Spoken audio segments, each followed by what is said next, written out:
अपने परों पर भरोसा।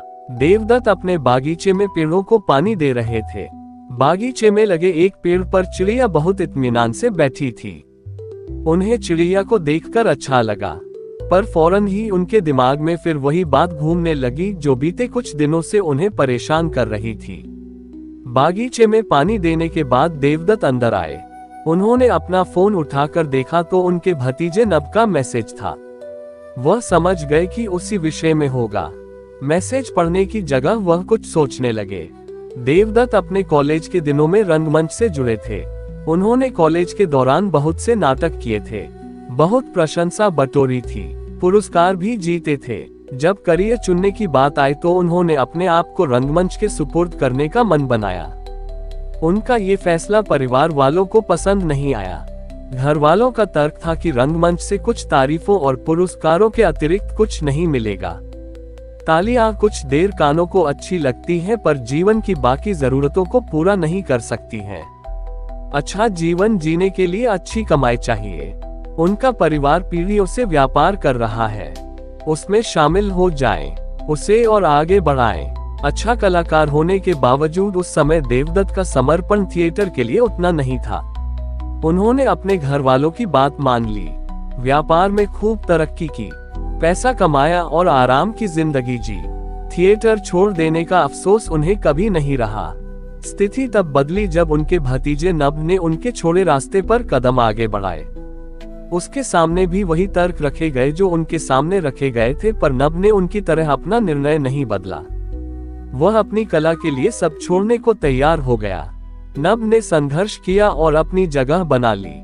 उसकी सफलता के बाद देवदत्त को लगने लगा कि वह भी ये कर सकते थे, अपनी कला को निखार कर अपना नाम बना सकते थे। कुछ दिन पहले जब सारा परिवार त्योहार के लिए इकट्ठा हुआ था तो उनकी नभ से बात हुई। उन्होंने अपने दिल की बात उससे कही। उसी समय नभ ने उनके सामने प्रस्ताव रखा कि तब ना सही अब सही, उसका ग्रुप एक प्ले करने वाला है, उसमें उनके लायक एक रोल हो सकता है, वह सोचकर बता दें। नभ का प्रस्ताव मिलने के बाद से ही उनके मन में विपरीत विचारों का मंथन चल रहा था। एक विचार आता कि अच्छा मौका है, जो नहीं कर सके वो करने का मौका दोबारा मिल रहा है। दूसरा विचार आता कि सब छोड़े 40 साल हो गए, अब क्या वह कलाकार तुम्हारे अंदर जीवित होगा। आज तुम्हारी एक दूसरी पहचान है, लोगों के मन में तुम्हारी एक छवि है। तुम अगर सफल ना हुए तो सब बेकार हो जाएगा। देवदत्त दुविधा में थे। फोन की घंटी बजी। नभ का ही फोन था। कुछ देर उससे बात हुई। देवदत्त अपनी बात रख रहे थे और नभ उन्हें समझा रहा था। अंत में देवदत्त ने थोड़ा और समय मांगकर फोन रख दिया। देवदत्त नभ के साथ हुई अपनी बातचीत के बारे में सोच रहे थे। नभ ने उनसे कहा था कि वह बेवजह परेशान हो रहे हैं। इससे उन्हें कुछ हौसला तो मिला था, पर मन अभी भी पक्का नहीं था। शाम को रोज की तरह वह बागीचे में बैठे चाय पी रहे थे।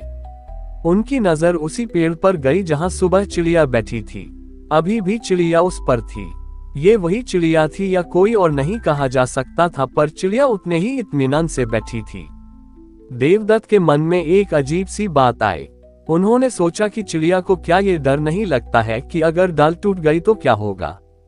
वह तो बड़ी निश्चिंतता के साथ उस पर बैठी है। उनके मन से उत्तर आया कि उसे अपने परों पर भरोसा है। अगर नीचे डाल टूट भी गई तो उसके पंख उसे आसमान में ऊपर ले जाएंगे। मन में उपजे इस जवाब ने मन में छाई दुविधा को दूर कर दिया। उन्होंने सोचा कि वह डाल पर भरोसा कर रहे हैं, चिड़िया की तरह अपने परों पर नहीं। भले ही 40 साल हो गए, पर उनके भीतर कला अभी भी है। उस पर विश्वास करने की जरूरत है, फिर उन्हें भी एक नया आसमान मिलेगा। देवदत्त प्ले में काम करने को तैयार हो गए। पहला शो होने से पहले खूब रिहर्सल किया। पहला शो लोगों ने बहुत पसंद किया। अब सब उनकी उस पहचान की बात कर रहे थे जो अब तक अनजान थी।